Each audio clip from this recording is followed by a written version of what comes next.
que tinha condições, a princípio, de realizar esse cuidado, mas que esse indicativo não foi necessariamente aquilo que o hospital tinha entendido. E o hospital e os hospitais falam para a gente, olha, na dúvida, a gente encaminha.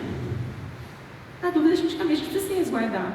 Eu não posso admitir que algo aconteça com essa criança, mas o que a gente está discutindo aqui é que algo aconteça. Ela retornar para a situação de pobreza e miséria que a família dela vive?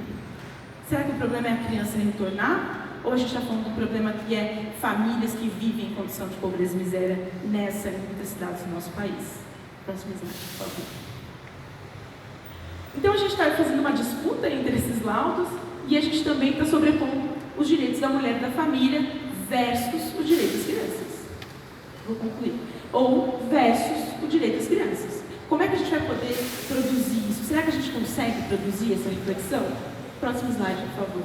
Eu vou ler alguns exemplos para vocês de falas que podem exemplificar esses fluxos que a gente está apontando. Então, o juiz falando para a gente, olha, se a saúde não deu conta de resolver o problema, eu preciso atuar para resguardar o direito das crianças. O juiz da infância não pode se importar com a mãe, ele tem que se importar com a criança.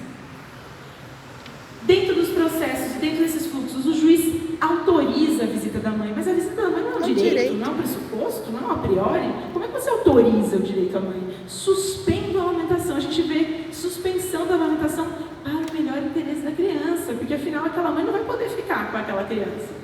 Suspenda-se a visita dos familiares, sem violência em relação à criança, sem nenhum tipo de indicativo de violência. Se a família extensa de interesse, por que não atuou antes no processo, quando uma família extensa surge um ano depois daquela mulher tentando a guarda daquela criança?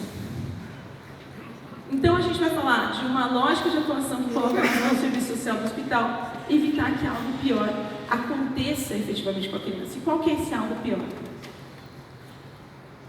Diante de uma mãe que já teve 8 gestações, o que nos resta fazer? E esse setor técnico, gente, é o setor técnico do centro de acolhida, dos espaços que a gente tem conversado. O que a gente tem a oferecer para essas famílias? O que a gente tem a oferecer para essas mães? E a necessidade de resolver a situação.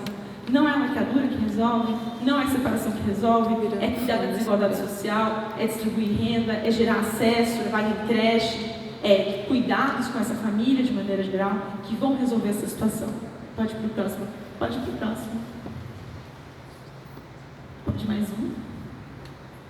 Gente, para a gente concluir, existe uma nota técnica do Ministério da Saúde e Desenvolvimento Social justamente sobre esses casos, é a nota técnica 01 de 2016, que diante da explosão desses casos, Belo Horizonte, Vitória, Bauru, vão falar, olha, a gente tem que olhar para isso, a gente tem que falar de uma alta responsável, a gente tem que falar de um fluxo de cuidado com as mulheres usuárias de crack e outras drogas, que não são necessariamente mulheres incapazes do cuidado com seus filhos.